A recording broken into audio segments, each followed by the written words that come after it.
تعطل المصاعد الكهربائية في أحياء وكالة عدل السكنية والتي تقطنها الآلاف من العائلات مشكل يبدو أنه في طريقه إلى الحل بعدما شرعت وكالة تسيير السكن وتطويره عدل في طريقة جديدة لصيانتها ومتابعتها دورياً.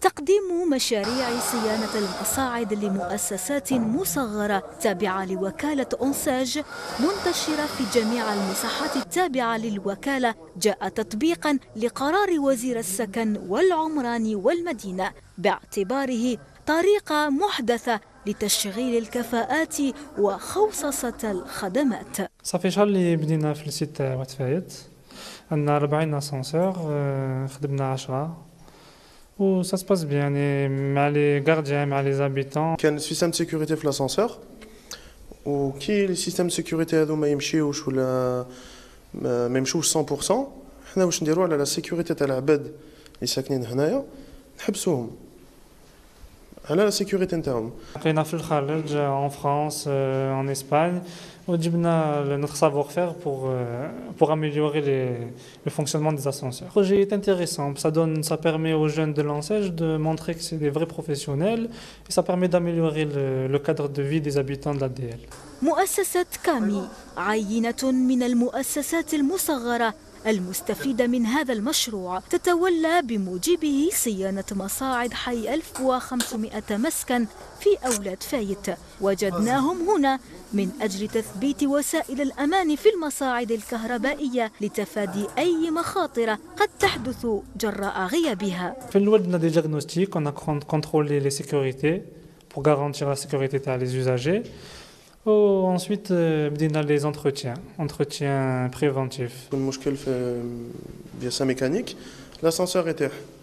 السيستم هذا سمو باراشوت. لو كان لي كابل يتقطعوا والاسانسور يطيح كان سيستم ميكانيك او كونتاكت اللي يحبسوا لاسانسور باش ما يطيحش. لو كان السيستم هذا ما يمشيش الناس يقدروا يموتوا. سكان العمارات رحبوا بالفكرة بعد عامين من التعطلات المتكررة في المصاعد. C'est une très bonne chose. Je félicite les jeunes parce que c'est pas les vieux maintenant qui travaillent, c'est les jeunes, normalement. C'est vrai, ça fait longtemps que ça a été en panne. Les gens, les كبار ou les enfants ou les رفدوا قديان كانوا يسوفروا. Maintenant, alhamdoulilah, نخدموها, c'est bon. Ça fait plaisir pour les jeunes يخدموا. إن شاء الله يخدموا mieux كيما plus على الآخرين. Voilà.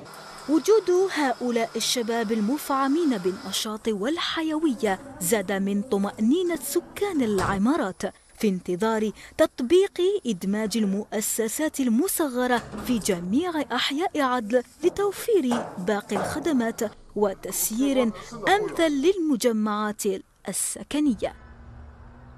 L'idée en fait de Algerian Success Story, c'est de présenter les personnes en fait issues de la diaspora et qui ont en fait franchi le pas, qui ont décidé en fait de rentrer en Algérie et de créer leur business et de créer de la richesse, employer des Algériens, etc. Et qu'ils ont réussi en fait. Donc notre deuxième Algerian Success Story, c'est Yacine. Yacine, bonjour. Donc je te laisse la parole pour te présenter. Très bien. Donc bonjour à tous. Tout d'abord, je souhaite remercier Ahmed et ses collaborateurs qui sont à l'initiative de Algerian Success Story. J'espère que ça va aider de nombreuses personnes et moi, ça me permet de partager mon expérience. Donc avant de vous raconter mon parcours en détail, qui m'a permis aujourd'hui à 32 ans de posséder un business en Algérie, je vais me présenter brièvement. Donc, je suis né en Algérie. Je suis venu très jeune en France, à l'âge de 3 ans. J'ai grandi à Marseille, où j'ai étudié. J'ai commencé par des études en bac génie électrotechnique. Suite à ça, je me suis spécialisé dans les ascenseurs, en faisant une formation au sein de l'entreprise Otis, une formation d'alternance pendant 2 ans. Et à la fin de cette formation, j'étais prêt à travailler, j'avais acquis les compétences nécessaires. Donc c'est tout naturellement que je me suis renseigné sur les perspectives d'avenir. Donc j'ai consulté mes supérieurs de l'époque pour savoir si je pouvais intégrer plus tard un poste à responsabilité, un poste au niveau de la direction. Et ils ont été catégoriques et m'ont dit que ça serait très difficile, voire impossible. Que je saurais toute ma carrière continuer à un poste technique. Là, ça a été le premier élément déclencheur pour moi. D'accord. Donc, ça m'a fait réfléchir. Voilà, j'étais jeune, j'avais à l'époque, donc je vais finir cette formation, j'avais 23 ans. J'avais de l'ambition, je me voyais pas m'inscrire dans une entreprise où j'aurais pas pu évoluer. Donc, j'ai pris la décision difficile de reprendre mes études à un cursus normal, c'est-à-dire retourner au lycée. Donc, à 23 ans, je me suis inscrit en BTS, un BTS technico-commercial. Donc, ça me permettrait de compléter mes connaissances techniques par des connaissances commerciales. Et je suis arrivé en BTS, 23 ans, je n'étais pas le plus jeune. Il y avait des élèves qui venaient d'avoir leur bac, j'avais 18, 19 ans. Je savais très bien que sur le plan financier, sur le plan personnel, ça allait pas être facile. Mais je me suis dit, ces 2 ans, je me motive, ça va passer vite. Et après ça, je vais pouvoir franchir un cap. Je vais pouvoir enrichir mon profil et le faire évoluer. Donc, les 2 ans de BTS se passent très bien. Je profite de ces 2 ans pour faire un stage dans une entreprise d'ascenseur. Ça me permet de garder le lien avec mon métier de formation, tout en ayant une nouvelle vue, un aspect plus commercial. Ça se passe super bien. J'ai mon BTS en poche. J'ai atteint mon objectif. Je suis sur une bonne dynamique. Je suis motivé, et là, je me dis, il faut pas que je m'arrête là. Je vais pas aller travailler normalement, postuler, etc. J'en veux plus. Il faut pas que je m'arrête. Donc, à ce moment-là, j'ai des amis qui décident d'aller investir au Maroc, et je me dis, c'est une opportunité, je vais les accompagner. Ça va me faire une première expérience entrepreneuriale. Donc, je les accompagne. En parallèle, je me forme. Je fais des formations sur Internet, je regarde des vidéos, je lis des articles sur l'entrepreneuriat, histoire d'apprendre les bases.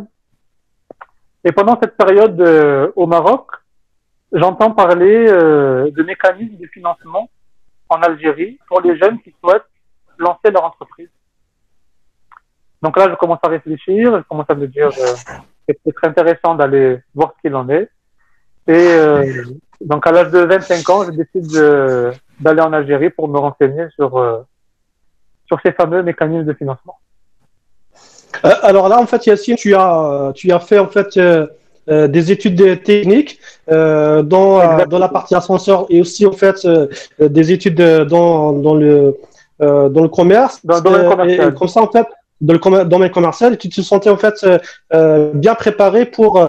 Comment tu as eu l'idée en fait pour rentrer en Algérie, parce que c'est pas simple en fait. Donc moi, si j'étais à ta place, je pourrais peut-être en fait facilement m'installer en France et faire mon business en France, que aller dans un autre pays que tu as quitté en fait depuis plusieurs années et qui pourrait en fait, tu pourrais avoir en fait pas mal de soucis, pas mal de problèmes pour monter ta boîte. Comment t'as eu est-ce que tu as fait déjà en fait une étude de marché, ou comment tu as su que ça va marcher en fait ton business en Algérie? Alors justement, quand j'ai décidé d'aller voir en Algérie pour me renseigner d'un premier temps, j'y suis allé sans réelle conviction. Je suis allé en vacances, où j'ai de la famille là-bas, je suis allé en vacances et je me suis dit, je vais essayer de me renseigner, voir ce qu'il en est. Pourquoi sans réelle conviction? Tout simplement parce que l'Algérie, je connaissais ce pays très peu. J'étais en totale rupture. J'y allais de temps en temps en vacances, je passais une semaine, 15 jours, pas plus. J'étais en rupture avec la culture, je connaissais pas la ville, je lis pas l'arabe, je parlais pas l'arabe, très mal. J'arrivais à me faire comprendre, mais difficilement. Donc, je suis allé sans réelle conviction. Je me suis dit, je vais aller voir, je vais me renseigner, et puis on verra. Donc, j'arrive en Algérie. J'apprends que ce système de financement c'est proposé par l'ANSEJ, l'Agence nationale pour le soutien de l'emploi jeune, et qui sont présents un peu partout dans le pays. Donc, je vais au bureau le plus proche et je vais pour prendre des renseignements. Et là, honnêtement, j'étais pas prêt. J'avais entendu beaucoup de choses sur l'ANSEJ, mais c'était pas clair. sur Internet, c'était pas clair, dans les journaux, c'était pas clair, il y avait on entendait beaucoup de choses négatives sur l'ANSES et sur ce qui faisait l'ANSES, donc c'était pas clair. J'avais besoin d'y aller, et de savoir exactement de quoi il en était. Et là, j'étais vraiment pas clair que j'allais. Donc, ils m'ont expliqué que l'ANSES, c'était un accompagnement, un financement pouvant aller à l'époque jusqu'à 100 000 euros à taux zéro. Une exonération d'impôts pouvant aller jusqu'à 8 ans, avec ainsi le financement du local, et ça sans aucune garantie personnelle. Seulement avoir un diplôme qui correspond à l'activité qu'on souhaite exercer. Ouais. Donc là, je me suis dit, j'y croyais pas au début, je me suis dit, mais c'est magnifique. Ouais. En fait, c'est un système qui est unique au monde. En fait, tu me l'as dit un jour. C'est un système qu'on trouve pas ailleurs, en fait. Dans aucun pays, je trouverais ce cadre-là. Et j'avais pas beaucoup de moyens. Dans aucun pays, j'avais trouvé ces facilités.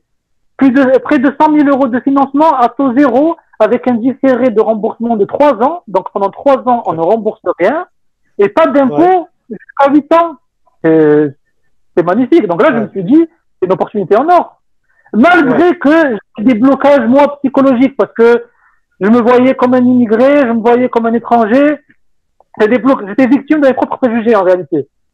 Je ne parlais pas bien l'arabe, je connaissais pas le pays, j'étais en totale rupture. Malgré tout ça, je me suis dit, je peux pas rater cette opportunité-là. Je trouverai ce cadre ailleurs. Là, je suis sur une bonne dynamique. Il faut que je continue, il faut que je fonce. Donc, et malgré surtout que j'avais ma vie personnelle en France.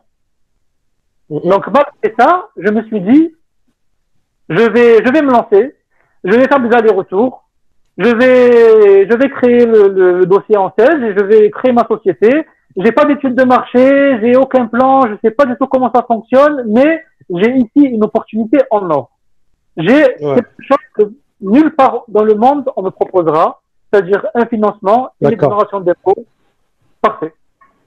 D'accord. Donc en fait, t'as été intelligent, t'as été prudent en fait dans le démarrage de ton business, parce que en fait, t'as continué, on va dire, ta vie en France et t'as essayé en parallèle de démarrer ton business en Algérie. Donc tu faisais en fait des allers-retours, c'est ça? J'ai toujours fait les allers-retours. J'ai uniquement consacré ma vie professionnelle à l'Algérie. Ma vie personnelle a toujours été en France. Voilà.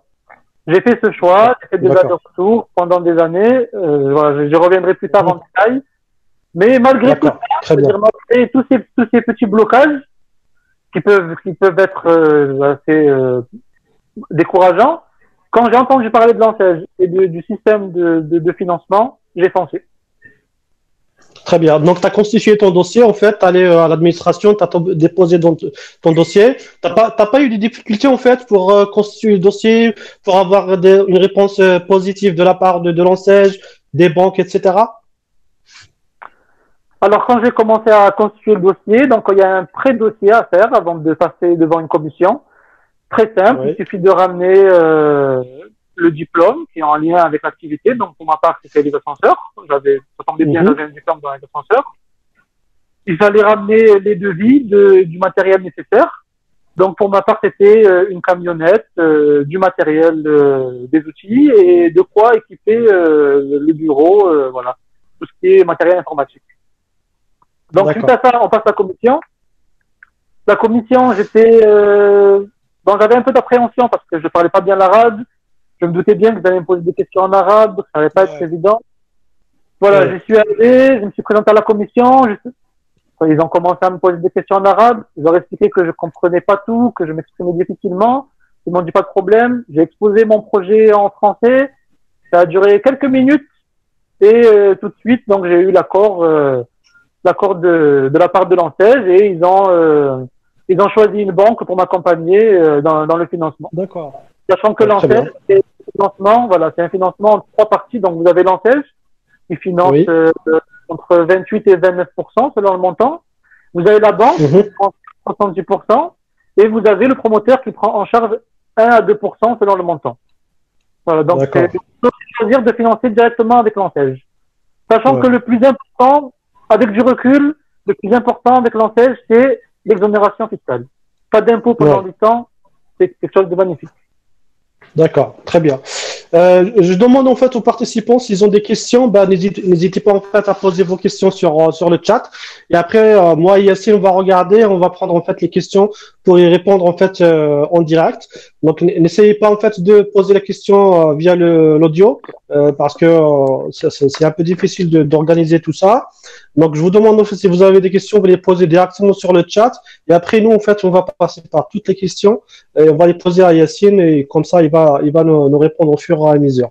Donc, Yacine, ma question suivante, c'est qu'en fait, tu as vécu pendant longtemps en France et quand tu es rentré en Algérie, c'était un peu différent, en fait, la culture, la mentalité, la vie, etc. Donc, comment tu as fait, en fait, pour s'adapter, en fait, à ce nouveau environnement, en fait? Parce que c'est pas évident, en fait, de pays d'un seul coup comme ça et en plus de monter sa boîte et travailler, avoir des partenaires, avoir des clients, avoir des prestataires, etc. Donc voilà, donc là, quand j'arrive en Algérie, on est en 2014. Oui, Et donc là, j'ai ma décision en 16. Donc là, pour moi, ça fait aucun doute. Et voilà, maintenant, j'ai tous les outils en main pour pouvoir lancer mon business. Et donc, je commence l'élaboration du dossier en 16, le dossier final, pour débloquer les fonds au niveau des banques et débloquer les chèques, payer les fournisseurs. Les fournisseurs, ça a été très facile. Ils sont habitués à travailler avec l'ANSEJ. Ils leur ouvrent les bras d'ailleurs, parce que c'est une bonne partie de leur chiffre d'affaires. d'accord. Donc facilement, ils marchent, ils élaborent les devis, ils m'aident à trouver les bons outils et à cerner mes besoins. Pour moi, c'est mes premiers pas en Algérie, difficile. Pourquoi? Parce que je connais pas le pays. Donc déjà, il me faut un véhicule. Donc je vends mon véhicule en France, j'en achetais en Algérie, c'était indispensable. Oui. Pas de GPS à l'époque. Oui, Internet, on vient d'arriver, quand je suis arrivé, on avait la 2G, on rentrait à peine dans la 3G. Donc c'est pas spécialement évident d'avoir des informations. Très vite, je comprends qu'en Algérie, la clé du succès, surtout avec l'administration, c'est la patience. Celui qui a la patience, il arrivera à ses fins, il arrivera à réaliser ses projets. Donc, je commence à prendre le rythme. J'avais pour habitude d'aller voir une administration et de régler ce que j'avais à régler dans la journée. C'est ce qu'on fait en Europe. En Algérie, ça se passe pas comme ça. Je me mets ça en tête. J'y vais une première fois pour savoir comment ça se passe. J'y vais une deuxième fois pour déposer le dossier. Et s'il est rejeté, j'y vais la troisième fois, ce sera la bonne. Tout est prêt, c'est OK. C'est le rythme que je me donne. Et psychologiquement, c'est beaucoup plus simple. Donc, malgré les petites difficultés, la petite bureaucratie, à l'époque, pour déposer un dossier, déposer des photocopies, il fallait à la mairie, il fallait montrer les photocopies, il fallait les faire légaliser, comme quoi c'est des copies conformes à l'original, etc. Tout ça aujourd'hui, heureusement que ça n'existe plus. Mais à l'époque, c'est ce qui était en vigueur. Donc je prends le rythme. Comme je fais des allers-retours réguliers, je prends mon temps pour constituer le dossier, le finaliser, obtenir mon registre de commerce et obtenir mon matériel. Ça m'a pris environ 1 an. Donc en 2015, j'avais toutes les cartes en main, mon registre de commerce, mon local, mon matériel. Tout était finalisé, c'est parfait. J'ai commencé à mettre en place des allers-retours avec la France. Donc, j'ai essayé plusieurs formules. J'ai essayé de faire 2 semaines en Algérie, 2 semaines en France, mais je me suis rendu compte que c'était assez difficile parce que quand on était sollicité, on ne pouvait pas à chaque fois reporter ses engagements dans 2 semaines. Donc, j'ai pris un autre rythme. J'ai commencé à prendre le rythme d'une semaine sur 2. Donc, je passais du dimanche au jeudi, j'étais en Algérie. Puis pendant une dizaine de jours, week-end compris, j'étais en France, où je travaillais en home office. Et je retournais en Algérie. Je faisais ça à rythme régulier. Et je me suis rendu compte que j'étais pas le seul, puisque dans l'avion, je croisais tout le temps les mêmes personnes, tout le temps des gens qui faisaient donc ce rythme, qui avaient ce rythme-là, qui passaient la semaine en Algérie et le week-end en France, et parfois chaque semaine. Donc, ils s'accordaient même pas une pause d'une semaine. Chaque semaine, ils faisaient ça. Quand on y pense, c'est pas quelque chose de très difficile. Hein. Il y a des gens qui font Marseille-Paris toutes les semaines, 3 heures de train. C'est pas plus lent. Il y a des commerciaux qui prennent leur véhicule et qui sillonnent la région chaque semaine. Il y a des chauffeurs routiers qui font ça chaque semaine également et qui rentrent chez eux que le week-end. Donc, c'est pas quelque chose d'insurmontable. C'est un risque que j'ai pris et qui m'a permis donc de pouvoir gérer mon business en Algérie. C'est vrai qu'il y a pas mal de questions qui sont posées. Alors, Yacine, voilà, je te laisse continuer en fait 5 minutes ce que tu disais et après on va entamer les questions, d'accord? Oui, on va entamer les questions, oui, très bien. Ouais, vas-y. Donc, comme je l'ai dit, on est en 2015, j'ai mon matériel, j'ai mon registre de commerce, mon local, j'ai mis en place mon organisation pour pouvoir faire mes allers-retours. C'est parfait. Je commence avec les moyens du bord. Je commence à créer une identité à mon entreprise. Alors, par souci d'économie, je n'ai pas créé une SARL ou une URL. Pourquoi? Parce qu'il fallait de l'argent pour créer les capitaux de la société, etc. Donc, j'ai tout simplement créé une société à mon nom propre. Et tout naturellement, cette société, elle a pris comme nom mes initiales, KNY. Et donc autour de ce nom-là, j'ai développé un site web, une page très simple que j'ai fait avec mes moyens. J'ai commencé à m'inscrire sur les pages jaunes en Algérie, à commencer sur les sites algériens de petites annonces. J'ai créé une page Facebook et j'ai attendu. Ce qui arriva bientôt, c'est le premier appel. Donc mon téléphone sonne.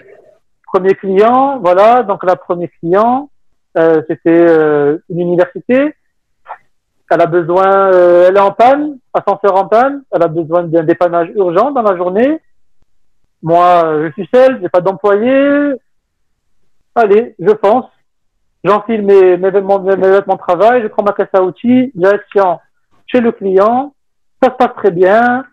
Il décide de proposer une convention pour la maintenance. C'est parfait. Moi, j'avais pas spécialement d'ambition quand je suis arrivé en Algérie. J'ai 3 ans pour me mettre en place. Voilà, je vais pas révolutionner. Je veux juste lancer mon business. J'ai 3 ans pour le rentabiliser. J'ai pas de charges. Tout est payé. Le loyer est payé. Pas d'impôts, etc. Ouais. Parfait. Parfait. C'est un premier pas. Donc, je prends ce premier contrat et ça commence. Le téléphone commence à sonner. Les premiers devis pour des installations d'ascenseurs. Chose qui était pour moi inespérée. En France, par exemple, les sociétés d'ascenseurs, généralement, les grandes sociétés s'occupent du montage et de l'installation neuve et les petites sociétés font de la sous-traitance ou bien de la maintenance. Donc, c'est pour moi inespéré. Donc, je commence à prendre contact avec des fournisseurs, à élaborer des devis. Et un jour, j'ai un entretien avec un chef d'entreprise dans le privé, à qui j'ai fait une offre, qui décide de me solliciter. Et vient la question, il me dit, est-ce que vous avez déjà installé un ascenseur en Algérie? Obligé d'être honnête avec lui. Non, je viens de me lancer. Ça fait à peine quelques semaines. J'ai une expérience en France et voilà, je cherche mon premier contrat justement pour me lancer. Et là, le chef d'entreprise, il me dit, pas de problème, on fait affaire et faites vos preuves. Voilà. Vous êtes jeune. Très bien. Vous arrivez de France, etc. Donc là, pas de problème, je enfonce. Donc, magnifique. Quelques semaines d'activité. J'ai vendu là 2 appareils inespérés. Je suis sur une bonne dynamique. Je continue. Les semaines passent. Autre coup de téléphone intéressant. Cette fois, c'est l'enseigne qui me contacte. D'accord. Elle m'explique qu'elle a un projet. Elle a un projet avec le ministère du Travail et le ministère de l'Habitat.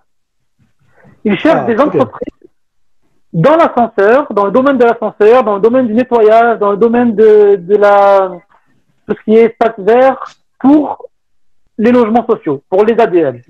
Ouais. C'est un grand contrat. parfait. Gros contrat, parfait, je fonce, on élabore le contrat, on passe à la télé, on rencontre les ministres.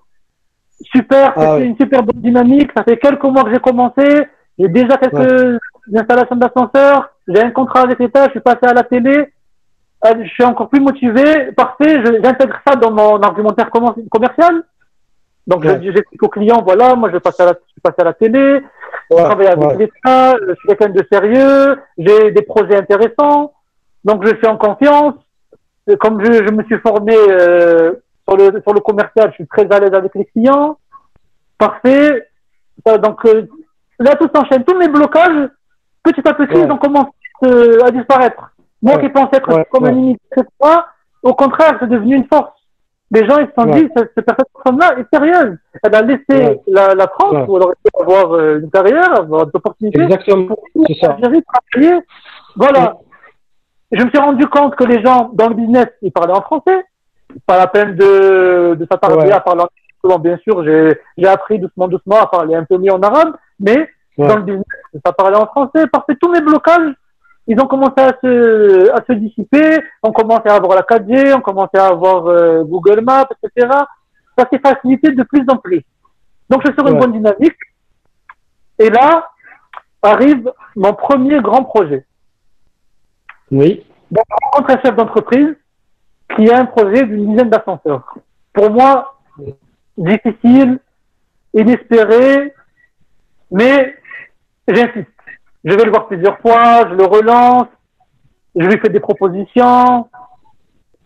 Vient le jour où il me rencontre et me dit, voilà, j'ai déjà presque signé avec quelqu'un que je connais et de ma région, mais j'hésite parce que vous êtes jeune, vous êtes motivé, j'aime bien votre façon de faire, j'ai envie de vous donner une chance. C'est un grand projet, vous donner une chance. Voilà, j'ai envie de prendre le risque et de vous lancer.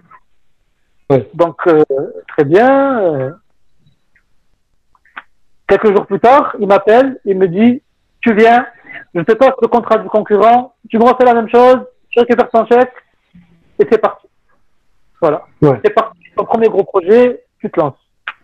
D'accord. Bah, c'est génial. C'est génial.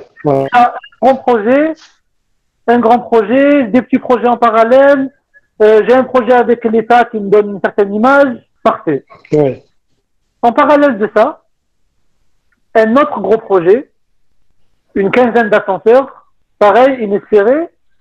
Le client m'appelle, il me dit, voilà, vous m'avez fait une offre, on a choisi quelqu'un d'autre, mais à la dernière minute, ce concurrent, il nous dit que c'est pas possible techniquement, qu'il faut faire des modifications coûteuses. Est-ce que votre offre techniquement est valable? Moi, avec mon expérience, avec ma proximité avec les fournisseurs, j'étais à la page des nouvelles technologies. Je savais que c'était possible. Donc je lui explique, je lui montre en détail la documentation, etc. Là, il me dit, parfait, bon, je signe avec vous. Donc j'arrive début 2016, après quelques mois d'activité, avec 2 gros chantiers, un plan de charge pour toute l'année, inespéré. Voilà, inespéré, c'était vraiment magnifique. Donc là, automatiquement, j'ai commencé à avoir des besoins. Je travaillais avec quelqu'un qui était arrivé de France, un ami à moi qui habitait pas à Alger, mais qui venait de temps en temps me donner un coup de main pour tout ce qui était chantier, etc. Mais là, vu que le plan de charge, il me fallait des employés. Donc, je commence à solliciter des employés, je commence à débaucher des employés dans les autres entreprises.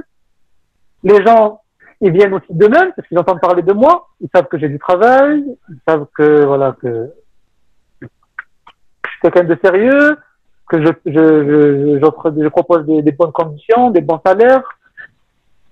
Donc, je commence à avoir mes premiers employés. Je commence bien sûr à faire mes premières erreurs. C'est normal, ça sur le plan du travail, du plan technique, sur le plan de l'administration. Mais du fait de l'enseigne, ces erreurs administratives, ça m'impacte pas énormément. Je dois payer des petites pénalités, etc. Mais c'est le temps de me mettre en place, commencer à embaucher quelqu'un à temps partiel, qui vient quelques jours par semaine pour m'aider au niveau administratif. Je fais mes premières erreurs avec les employés. que mes premiers employés, je les embauche à la parole, je fais pas de contrat. Donc, bien sûr, le jour où ils ont décidé de quitter l'entreprise, ils m'ont poursuivi en justice pour licenciement abusif, alors que c'était pas le cas, mais bref, c'est des expériences, c'est pas grave. Je prends des sous-traitants, je fais des petites expériences comme ça, et doucement, mon business se met en place. Je finis l'année 2016 avec un chiffre d'affaires de plus de 10 milliards de centimes. C'est inespéré. Très bien. Ma programme est pleine. Voilà, donc c'est magnifique. Et donc là, les gens commencent à entendre parler de moi et tout se met en place. Et ça a duré comme ça pendant, là on est on est en 2020, donc voilà, ça fait 5 ans. 5 ans que la société existe et qu'elle est sur cette dynamique-là. Dès les premiers mois, dès les premières semaines, j'avais pas de plan de charge au début, j'avais pas fait d'études de marché. J'ai juste saisi l'opportunité du financement. J'ai foncé et j'ai rencontré des gens qui m'ont donné la chance de pouvoir travailler et qui m'ont donné la chance de pouvoir faire croître mon business jusqu'à aujourd'hui. Très bien, Yacine. C'est vraiment une histoire qui est très motivante, très encourageante en fait, parce qu'on voit très bien que toi déjà en fait, tu avais la motivation, tu étais en fait motivé, tu étais déterminé pour réussir ton projet. Donc c'est pour ça que tu as quitté ton pays, ton premier pays où tu as vécu avec tes parents, etc., pour venir en France, donc pour venir en Algérie. Donc ça, c'était en fait une source, on va dire, de détermination pour réussir plus dans ton projet. Et en fait, tu as vu que tous les problèmes en fait qu'il y avait dans ta tête, ils se sont dissipés au fur et à mesure parce qu'en fait, la réalité c'était autre chose. Déjà en fait, avec le mécanisme de sèche, c'était très encourageant. Et tu as vraiment au début. Après, même en fait, dans le climat d'affaires, pour des clients et pour avoir en fait de nouveaux contrats, c'était pas vraiment en fait compliqué comme tu pensais. Et c'était venu en fait. Voilà. Donc il y a pas mal de questions. Je sais pas si tu vois, Yacine, les questions. Donc il y a vraiment en fait une question. Est-ce que le siège est toujours disponible aujourd'hui? Bah oui. Il est toujours disponible, je crois. Donc il est toujours disponible. Et d'ailleurs, juste une précision, que je ne concerne pas. Oui. Juste une précision, le ne concerne pas toutes les activités. Il y a une liste d'activités. Ils ont éliminé au fur et à mesure les activités qui ne nécessitaient pas de diplôme. Et ils ont conservé donc les activités qui ont des diplômes. Et ils ont même mis en place plusieurs systèmes où il y a des partenariats avec les différents ministères, ou même il y a des locaux qui sont mis à disposition de l'ANSEJ pour les promoteurs. Voilà, il y a même des systèmes pour au cas où, au bout de 3 ans, le crédit n'est pas supportable pour l'entreprise. Ils échelonnent le crédit sur plusieurs années sans pénalité. Voilà, il y a toutes sortes de facilités. Ça a évolué dans le positif. Merci. Très bien. Donc là, en fait, je vous annonce que c'est juste que, en fait, comme j'ai vu qu'il y a pas mal de questions sur l'enseigne, etc., donc on va préparer un webinaire, en fait, comme ça. Donc on va inviter, je vais laisser, en fait, l'information pour moi, ce sera une grande surprise. Donc on va inviter une personne qui est vraiment très experte, en fait, dans l'enseigne. Et qu'on va en fait inviter pour notre diaspora, et comme ça vous allez en fait poser toutes vos questions par rapport à l'enseigne et vous aurez en fait les réponses adéquates, et ce sera en fait organisé très très prochainement. Donc il y a une autre question, alors Sora Boubacar, bonjour Yacine, on est en quelle année là? Donc là, il répond, d'accord, il y a des gens qui se répondent. J'ai précisé, on était en donc, il y a Alima qui pose la question, vu que tu vis en France, est-ce que tu as dû déclarer que tu as une entreprise à l'étranger? Alors, bonne question. Oui, c'est une bonne question. Alors, vous pouvez le faire, vous pouvez déclarer que vous avez une entreprise à l'étranger, mais ça ne sert à rien. Pourquoi? Tout d'abord parce que il y a la loi, le système de non, pour éviter la double imposition. Donc vos revenus en Algérie ne sont pas imposés en France. Et en Algérie, ils ne sont pas imposés quand vous avez l'encaisse. Voilà, ça c'est autre chose. Mais en tout cas, quand vous déclarez vos impôts en Algérie, vous payez vos impôts en Algérie, vous n'avez pas besoin de déclarer en France que vous avez une activité. Ça sert à rien. Voilà, vous pouvez éventuellement déclarer. Au niveau des impôts, il y a des systèmes pour déclarer des revenus à l'étranger. Ça n'aura aucune valeur. Ouais, d'accord. Il y a Mohamed Radjati qui pose, est-ce qu'on peut avoir un crédit bancaire ou un accompagnement en siège pour une start-up au domaine de banking? Donc, bon, là, je crois que cette question-là, on va la poser en fait. Le site de l'enseigne, vous avez toutes les activités avec des fiches explicatives de chaque activité avec pour démarrer la société. D'accord. Donc, Mohamed, donc tu peux poser en fait aussi la question lors de notre prochain webinaire, Inch'Allah, qu'on va consacrer à l'enseigne et qu'on va certainement en fait répondre à cette question. Alors,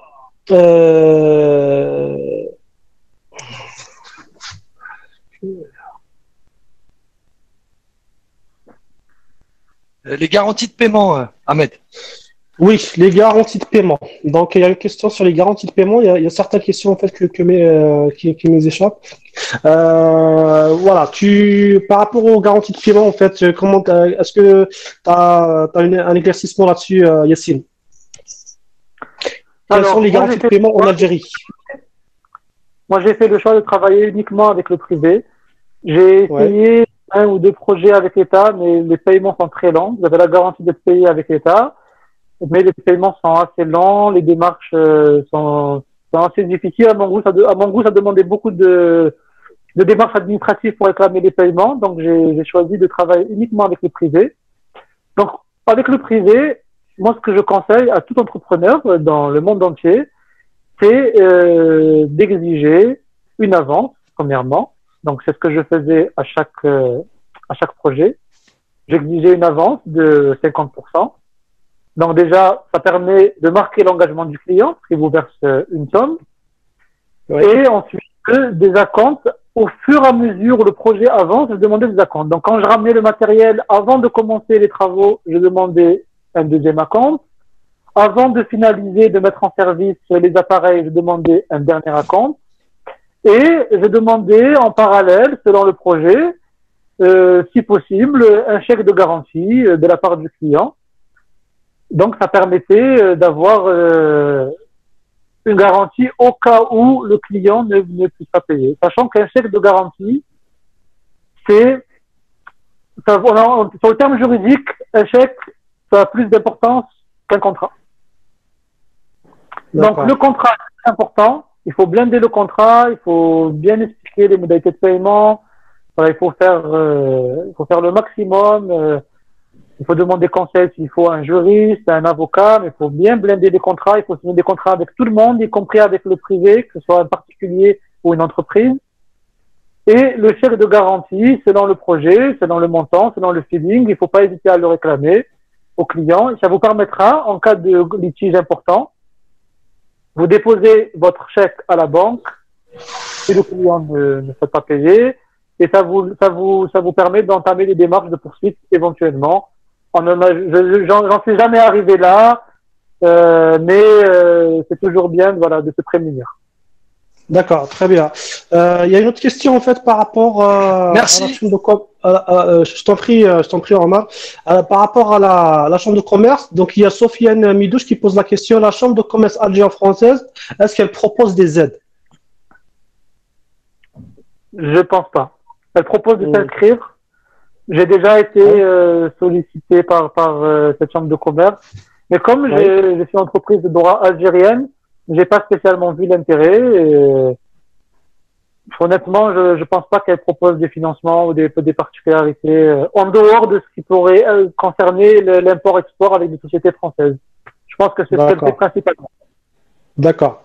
Ok. Et il y a Mehdi Zmeli qui pose la question, existe-t-il des solutions de voyage, offres de compagnies aériennes pour les zones d'affaires? Quand toi qui fait en fait les allers-retours, Voilà, est-ce qu'il y a en fait des offres? beaucoup de personnes. Alors, il Ouais, n'y a aucune offre. La seule offre que vous avez, c'est moi personnellement, je prends mes billets chez Air Algérie. ouais, Je les achète désormais sur Internet, qui a beaucoup changé. À une époque, les billets Air Algérie, on les achetait en agence Air Algérie pour pouvoir les payer en dinars et les payer moins cher. Donc, désormais, j'ai ma carte bleue algérienne. J'ai une application Air Algérie sur le téléphone. J'achète mon billet sur Internet et je bénéficie à chaque fois de petits bonus, c'est-à-dire à force de multiplier les voyages, vous avez des bonus pour, par exemple, avoir un billet par an gratuit, mais c'est vraiment très minime. C'est pas de vrais programmes qui permettent de réduire les coûts. En revanche, c'est pas des coûts si élevés. Quand vous prenez un Marseille-Alger, le billet acheté depuis l'Algérie, il coûte moins de 20 000 dinars. Donc, si vous faites comme moi, 2 allers-retours par mois, ça vous fait 40 000 dinars, soit 200 euros au prix du marché parallèle. Donc, 200 euros, ouais. c'est pas énorme pour une entreprise, surtout que vous pouvez l'intégrer dans les charges. Dans le cas où vous voulez faire des déductions pour les impôts, vous pouvez l'intégrer, il n'y a pas de souci.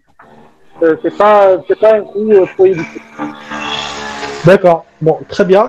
Moi, je pense aussi, en fait, à notre question, c'est le coût de communication. Parce que aussi, en fait, quand tu es en France pour communiquer en Algérie, enfin, est-ce qu'il y a des forfaits comme de SFR, Orange, je sais pas, en fait, pour avoir des communications moins chères en Algérie?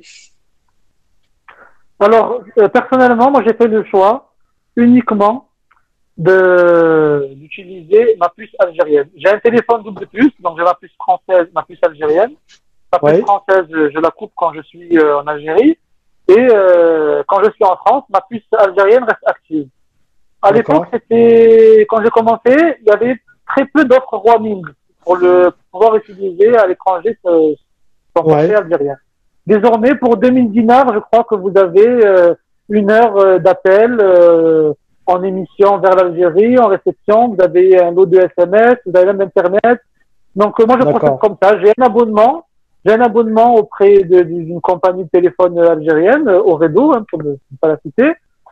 Et Ouais, quand je voyage, donc j'active à chaque fois cette option roaming qui coûte 2000, 4000 dinars et qui permet de rester joignable sans oui. surcoût à l'étranger. D'accord, d'accord, très bien. Il y a Halima aussi qui pose une question. Vu que tu vis en France, est-ce que c'est rentable d'avoir un CA algérien et de devoir le convertir en euros pour vivre en France? Oui, bien sûr, c'est rentable. Bon, tout dépend bien sûr du chiffre d'affaires, hein, mais quand vous avez une entreprise, vous générez généralement des revenus avec le temps qui sont assez confortables. Donc, ça vous permet de gérer votre vie en France, de pouvoir subvenir aux besoins de votre famille, D'accord, tout en exerçant votre activité en Algérie. d'accord, très bien. Donc, je ne sais pas si tu vois d'autres questions, Yacine. Moi, je n'en vois pas d'autres. Donc, si vous avez d'autres questions, posez-les maintenant. Sinon, on va passer en fait à notre J'ai dernier une, que- point. j'ai une question. En fait, Oui. comment est-ce que tu as réussi à avoir un équilibre entre ta vie en France et ta vie en Algérie? Alors, comme je vous ai expliqué, c'est pas quelque chose de vraiment exceptionnel. Partir le dimanche matin ou le lundi matin, je prends le premier avion de 7 heures. J'arrive à 8 heures à Alger, parfois avec le décalage même à 7h30. Je commence donc ma journée.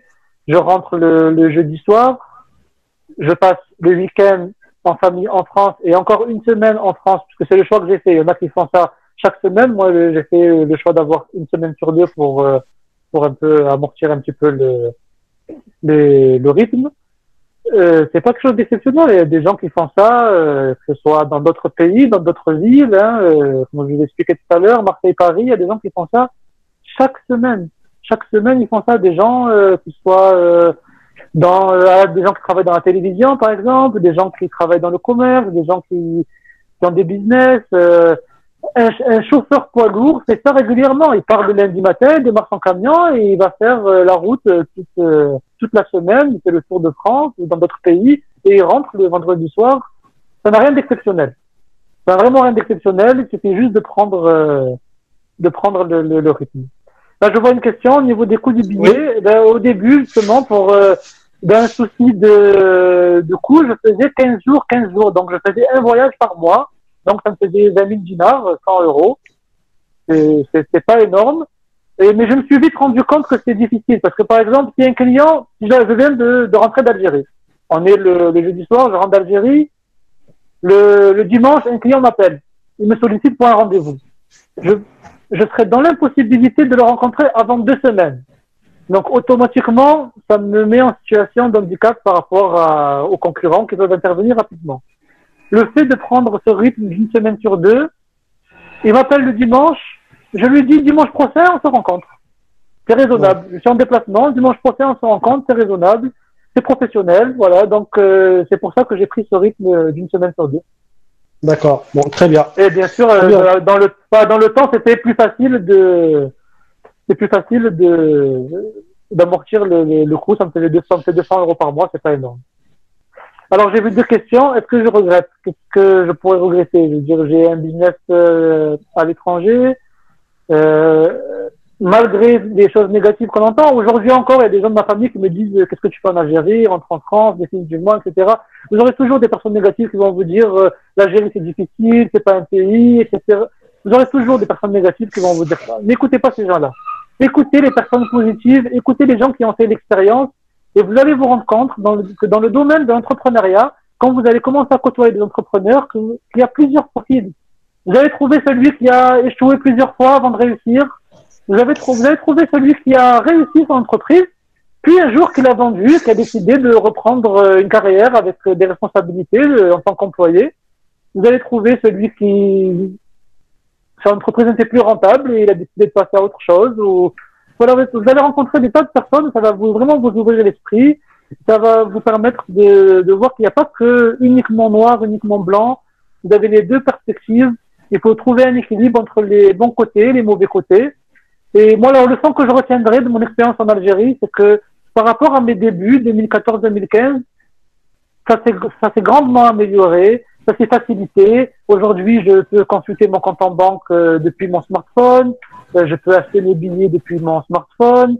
En Algérie, tout ce qui est tout ce qui est bureaucratie, toutes ces histoires de papier avec la mairie, tout ça, ça a disparu, totalement disparu. On avait des procédures à l'importation qui se sont simplifiées, qui étaient un casse-tête, et aujourd'hui, ils les ont complètement abrogées. Donc, d'année en année, ça s'est facilité. Ouais. Et ceux qui vous disent, attention, c'est la crise, ne va surtout pas en Algérie, le virus, le pétrole, etc., ne les écoutez pas. J'ai appris une chose en Algérie, c'est que les personnes qui sont restées pendant les années les plus difficiles du pays, c'est-à-dire les personnes qui ont investi à l'époque du terrorisme, c'est les personnes qui aujourd'hui sont millionnaires. C'est des personnes qui ont réussi sur tous les points. Si vous venez en Algérie à cette époque-là, maintenant, là où on peut dire que c'est difficile, entre guillemets, c'est ce que certains diront, vous allez trouver des opportunités. Et le jour où ça va s'améliorer, vous serez en position de force. Parce que vous serez déjà là. Vous serez déjà présent. Vous avez déjà mis en place des mécanismes. Je peux donner mon exemple. J'ai mis en place des mécanismes de travail à distance depuis le début. Pourquoi? Parce que je vivais aussi en France. Mais, pour tout entrepreneur, c'est quelque chose à faire. Quand on a de la famille à l'étranger, on peut avoir un membre de sa famille qui sont malades. On peut tomber soi-même malade. On peut avoir des obligations. On peut devoir quitter le pays pour un certain temps. Le fait de mettre en place ces mécanismes, ça m'a permis aujourd'hui, malgré le virus, malgré de ne pas pouvoir me rendre en Algérie depuis le mois de février, de gérer mon business à distance sans difficulté. Pourquoi? Parce que j'avais déjà tous les mécanismes en place. J'avais des procurations qui étaient mises en place, j'avais mon employé s'est habitué à travailler via WhatsApp, via mail, etc. Ça m'a facilité, tout simplement. D'accord. Merci Yassine pour ces conseils. Alors, il y a pas mal d'autres questions en fait. Il y a Halima qui... non, pardon. Alors, il y a Abdelmajid Janda qui dit tu envisages dans le futur de t'installer définitivement en Algérie? Alors, personnellement, là, actuellement, j'ai d'autres projets. Je suis en Suisse. une fois ces projets terminés, si j'ai d'autres projets en Algérie qui nécessitent plus de temps, plus d'investissement, j'irai m'installer en Algérie. Pour l'instant, c'est pas d'actualité, mais voilà, pour moi, je ferme pas la porte à un retour définitif. D'accord. Donc là, tu gères d'autres projets en fait, là où tu vis en fait en Suisse, c'est ça? Oui, D'accord. là, je Donc, suis pour d'autres projets. ouais. Très bien. Bah, ça, en fait, ça donne des idées parce qu'en fait, on n'est pas obligé d'abandonner tous nos projets en France ou là où on vit pour amorcer des projets en Algérie. Donc, on peut gérer en fait les projets dans les deux pays, quoi. Alors, il y a Amel Turki qui dit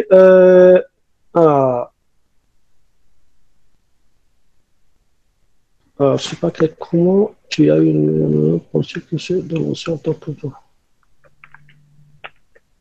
Alors, elle pose la question, Amel Turki, comment tu as, quand tu as en fait une expérience en Algérie, penses-tu que de lancer en tant que femme, de se lancer en tant que femme entrepreneur en Algérie est plus complexe qu'en tant qu'un homme, en fait? Est-ce que il y a des problèmes en fait de racisme entre les hommes et les femmes? Est-ce qu'une femme, en fait, peut facilement entreprendre en Algérie? Voilà la question, si j'ai bien compris.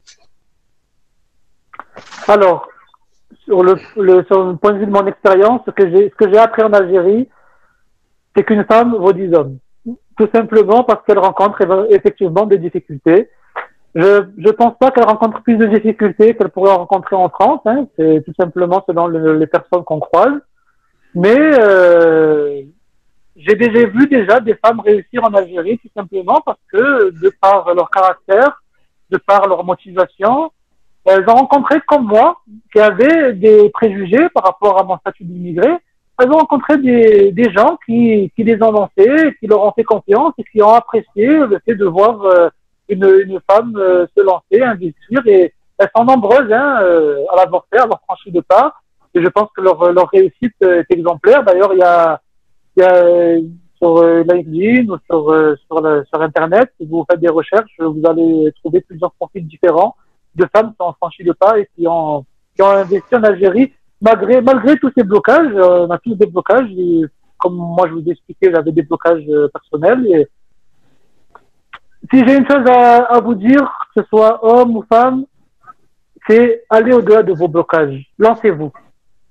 Prenez exemple sur moi, par exemple, ou sur d'autres personnes. Malgré tous ces blocages, malgré le fait que je n'avais pas spécialement de lien avec l'Algérie, que je parlais pas la langue, malgré tout ça, j'ai franchi le pas. Je me suis lancé et ça m'a permis de rentrer dans le bain et de rencontrer les opportunités qui m'ont permis de me établir mon business. D'accord, très bien. Très bien, Yacine. Il y a une autre question en fait qui est posée. Alors, est-ce que tu pensais en fait de faire la même chose en France aujourd'hui? Non, je pense pas faire la même chose en France. Pourquoi? Tout simplement parce que j'ai pas ce cadre-là que j'ai eu en Algérie, c'est-à-dire un environnement propice à l'investissement. Donc un pays qui est en développement, une véritable forestière, tout est à faire. Une petite entreprise, elle peut venir gratter des parts de marché à de grandes entreprises parce que en France, on n'a pas ce cadre de financement, on n'a pas l'ANSEJ, on n'a pas ces facilités en termes d'impôts.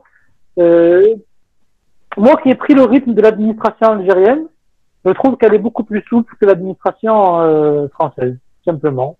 On a moins d'obligations. On n'a pas la boîte aux lettres qui se remplit tous les jours, de courriers, de relances, etc. Même si vous avez des difficultés, il n'y a personne qui va venir vous saisir votre voiture, etc. C'est vraiment des choses, des démarches qui mettraient du temps à être en place. Une pression qu'on a en France, la pression des huissiers, la pression des poursuites judiciaires, la pression de la fiscalité, tout ça en Algérie, je trouve que c'est beaucoup plus souple. C'est par rapport à Beaucoup plus souple par rapport en France. Alors, Yacine, c'est impressionnant ce que tu dis en fait parce que si quelqu'un en fait qui n'a pas vécu en Algérie, qui n'a pas travaillé en Algérie, etc. Et tu lui dis en fait que voilà l'administration en Algérie elle est plus souple qu'en France, il va pas te croire en fait. Mais là en fait là tu parles d'une vraie expérience parce que là tu as vécu cette expérience-là, et donc tu es bien rentré en fait dans le rouage de l'administration algérienne et tu sais en fait comment ça marche. Et après plusieurs années, bah, tu as eu cette conclusion. Donc, on va juste parce que il me reste en fait quelques questions pour Yacine. En fait, il y a une bonne question qui est posée par Sora Boubacar. Il dit ouais, superbe expérience Yacine, bravo. Que fais-tu en termes de transfert de savoir-faire et d'expertise en Algérie? Comment tu fais en fait pour transférer ton expertise en Algérie?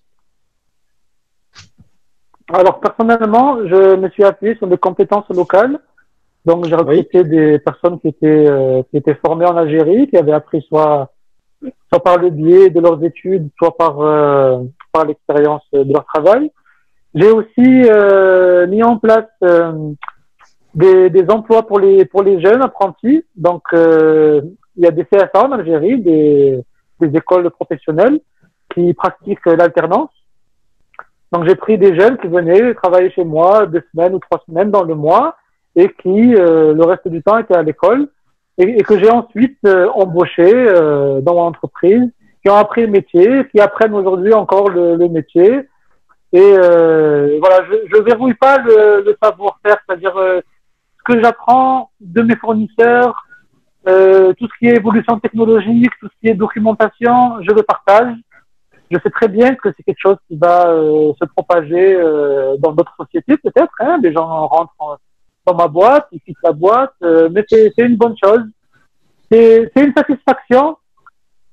La satisfaction que vous avez en tant qu'entrepreneur, c'est vrai de former les gens, de les voir exercer le métier de la meilleure manière qui soit, dans les règles de l'art, et aussi de se dire j'ai une vingtaine d'employés, donc il y a une vingtaine de familles qui vit grâce à cette société que j'ai lancée de mes propres moyens. Donc c'est une satisfaction de partager tout ce bénéfice de la société avec des personnes qui font autre chemin. Voilà, c'est vraiment une très bien. Très bien. Moi j'ai une autre question par rapport à ça. Est-ce que tu as eu un turnover en fait assez important? Parce que tu as vu qu'il y a des employés en fait qui n'investissent pas en fait dans l'entreprise, qui partent rapidement. Oui, bien sûr. Oui. Il y a des gens qui restent quelques mois, quelques semaines et le cadre de travail ne leur convient pas, l'entreprise ne leur convient pas. Ils avaient des habitudes ailleurs, donc ça leur convient pas, tout simplement. C'est vrai j'ai pour l'habitude de me dire qu'en Algérie, les employés ont moins la pression qu'en France. En France, un employé qui a un crédit, qui a des obligations, il peut pas se permettre de quitter son travail du jour au lendemain, malgré qu'il y ait des mécanismes de chômage, etc. Mais il ne peut pas faire ça sur un coup de tête. Alors qu'en Algérie, c'est vrai que les employés ont cette liberté, mais c'est une liberté, comme je l'ai dit, en bénéficie parce que on a moins de charges administratives, moins de pression. Cet employé, c'est pareil, il a moins de pression. Donc, si demain, il veut claquer la porte, il peut le faire, mais c'est des choses qui se font en France aussi. Hein. Moi, j'ai déjà vu en France des employés qui vous disent je vais aux toilettes à la pause et ils ne reviennent pas. Des choses qui se voient dans tous les pays du monde. Vous devez retenir personne comme sa propre volonté. D'accord. Bon, très bien. Je crois qu'on va finir ici, en fait. Je te laisse quelques minutes, Yacine, pour présenter ton service. Il y avait une petite question. Il y avait une question concernant les éventuels projets. Alors, par vas-y. exemple, des perspectives.